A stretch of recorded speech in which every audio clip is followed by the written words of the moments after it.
नमस्कार,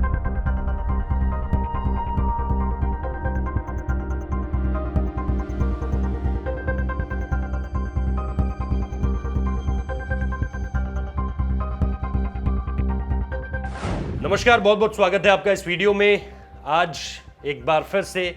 कांग्रेस के अंदर से जो तस्वीरें सामने निकल कर आ रही हैं वो यही बता रही हैं कि चीज़ें पूरी तरह से सही तो नहीं है। जो कुछ हो रहा है इस वक्त पे वो ये आसानी से बता रहा है कि अब कांग्रेस के अंदर अंतर्कलह की जो खबरें हैं वो बार बार बाहर निकल कर आ रही हैं। ये सब कुछ शुरू हुआ था CWC से, जहां पर कांग्रेस वर्किंग कमेटी की मीटिंग चल रही थी। मीटिंग के अंदर से जो सारी चीज़ें सामने निकल कर आई हैं वो ये बताती हैं कि कांग्रेस को अपने ही जो है वो डुबा रहे हैं, और अपने जिस तरह से उन्हें डुबा रहे हैं वो सिर्फ एक बार सामने नहीं निकल कर आया है बल्कि बार बार सामने निकल कर आ रहा है। कभी गुलाम नबी आज़ाद का ये कहना कि अगर बीजेपी से सांठगांठ के रूप में इस पत्र को देखा जा रहा है तो मैं इस्तीफा दे दूंगा अगर ये बात साबित हो जाती है। कपिल सिब्बल का पहले एक ट्वीट करना, उसके बाद उस ट्वीट को डिलीट कर देना, और कपिल सिब्बल का भी यही कहना कि अगर हम नेतृत्व के खिलाफ आवाज उठा रहे हैं तो वो कांग्रेस में किसी एक या दो लोगों पर आवाज नहीं है, वो सिर्फ ये कहना है कि आपको नेतृत्व में सुधार करना चाहिए। इसके अलावा जिस तरह से शशि थरूर इस पे शामिल हैं, जिस तरह से मनीष तिवारी इसको लेकर के बातचीत कर रहे हैं, और अब जिस तरह से एक बार फिर कपिल सिब्बल ने जितिन प्रसाद को लेकर, जो कि पूर्व केंद्रीय मंत्री रहे हैं, उनको लेकर के जिस तरह से उत्तर प्रदेश में हमला किया गया,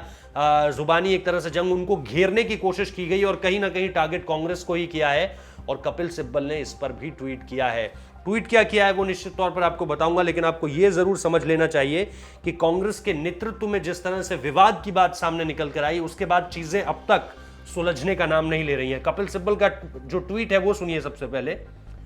unfortunate that Jitin Prasad is being officially targeted in UP. Congress needs to target the BJP with surgical strikes instead wasting its energy by targeting its own। Kapil Sibal साफ तौर पर कह रहे हैं कि अपनों पर निशाना साधने से बेहतर यह है कि आप बीजेपी पर निशाना साधिए और उन पर हमले कीजिए, अपनों को घेरने की कोशिश मत कीजिए। लेकिन कांग्रेस में हो क्या रहा है? कांग्रेस अपने पांव में खुद हमेशा की तरह कुल्हाड़ी मार रही है, और इसका जो सबसे बड़ा एक कारण है वो उसी चिट्ठी से निकलकर सामने निकल कर आया, जिसको लेकर के राहुल गांधी और प्रियंका गांधी ने एक लाइन ले ली। राहुल गांधी और प्रियंका गांधी ने कहा कि ये चीजें मीडिया तक नहीं जानी चाहिए थी, ये चीजें बीजेपी समर्थित हैं, बीजेपी से सांठगांठ करके ये सारी की सारी चीजें हुई हैं। जबकि शशि थरूर, इसके अलावा गुलाम नबी आज़ाद, इसके अलावा अगर आप उस पर देखें तो कपिल सिब्बल, मनीष तिवारी जैसे नेता ये कह रहे थे कि ऐसा कुछ भी नहीं है, हम जो है वो ये चाहते हैं कि कांग्रेस बेहतरी की तरफ आगे बढ़े, लीडरशिप क्वालिटी में चेंजेस होने चाहिए। लेकिन इसको राहुल गांधी और प्रियंका गांधी अलग ले गए, ऐसा उनका मानना है। तो राहुल गांधी और प्रियंका गांधी ने साफ तौर पर कहा कि मीडिया में इस तरह की बातें सार्वजनिक रूप से कहनी नहीं चाहिए थी, बल्कि ऐसे ही मसलों पर चर्चा करने के लिए CWC आयोजित की जाती है। हालांकि वहां पर मुद्दा तो सोनिया गांधी के इस्तीफे को लेकर गर्म हो गया था, लेकिन अब वो फिलहाल अंतरिम अध्यक्ष बनी रहेंगी चुनावों तक, अगले जो चुनाव होंगे उन तक। और उससे पहले जो सारी चीजें सामने निकल कर आई उसने, और इस पर फिर जिस तरह से राज्यसभा के नामांकन को लेकर एक नया मसला शुरू हो चुका है कि पहले ज्योतिरादित्य सिंधिया वाला मसला हमने देखा था होली के समय पे, और अब जिस तरह से बैंगलोर के एक सीट को लेकर जो प्रोफेसर हैं, प्रोफेसर गोड़ा जो हैं IIM के, उनको लेकर के जिस तरह से साइडलाइन किया गया, वो अपने आप में एक बात ये बताने के लिए काफी था कि कांग्रेस में जो है वो मेरिट के हिसाब से सिलेक्शन नहीं होता है, कभी भी नहीं, ना कभी हुआ था ना कभी होगा, पता नहीं, इसके बारे में कोई जानकारी नहीं है। लेकिन जो सारी चीजें सामने निकल कर आ रही हैं उसने कांग्रेस में ही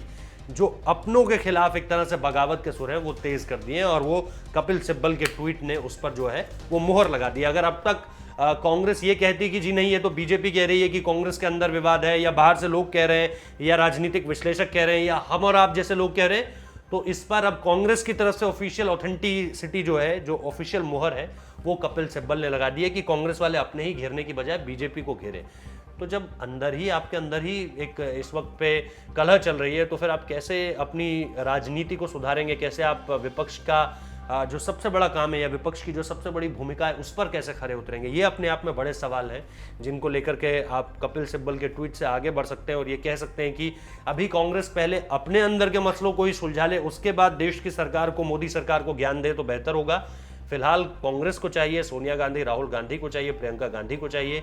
कि आराम से बैठें, तसल्ली से सोचें कि अब किस तरह से आगे बढ़ना है। सबसे पहले इन सारे ये जो डिस्प्यूट्स हैं, जो इंटरनल डिस्प्यूट्स हैं, जिसमें राज्यसभा का नामांकन भी शामिल है, जिसमें अगर अपनी पार्टी की बेहतरी के लिए नेता ये कह रहे हैं कि हमें कुछ बदलाव करने हैं, उसको अगेंस्ट कांग्रेस लिया जा रहा है, एंटी कांग्रेस लिया जा रहा है, जबकि वो एंटी कांग्रेस नहीं बल्कि एंटी लीडरशिप है कि चीजों को किस तरह से बदलना चाहिए, इसको लेकर के बात होनी चाहिए। तो कपिल सिब्बल का जितिन प्रसाद को लेकर ये जो बयान है वो साफ कर देता है कि कांग्रेस में सब कुछ तो नहीं लेकिन बहुत कुछ खराब है इस वक्त पे, जिसको जितनी जल्दी कांग्रेस बदल ले उनके लिए उतना ही बेहतर है। उसके बाद सामने निकल कर आए, विपक्ष की जो भूमिका है उस पर खरी उतरे, जो जिम्मेदारियां हैं उसे निभाए, वरना तो यही चलता रहेगा जो हम और आप देख ही रहे हैं। और सिर्फ नंबर्स घटते चले जाएंगे कांग्रेस के, इससे ज़्यादा और कुछ होने वाला नहीं है। तो कपिल सिब्बल का ट्वीट अपने आप में एक बड़ा संदेश है। लखीमपुर में जिस तरह से विरोध प्रदर्शन देखने को मिला जितिन प्रसाद के खिलाफ, वो उसकी उन्होंने कहीं ना कहीं निंदा की है और बीजेपी पर निशाना साधने की बात कही है। आपको क्या लगता है जरूर बताइए कमेंट करके, वीडियो को लाइक कीजिए, शेयर कीजिए, हमारे चैनल को सब्सक्राइब कीजिए, नोटिफिकेशन बेल जरूर बजाइए। बहुत बहुत शुक्रिया।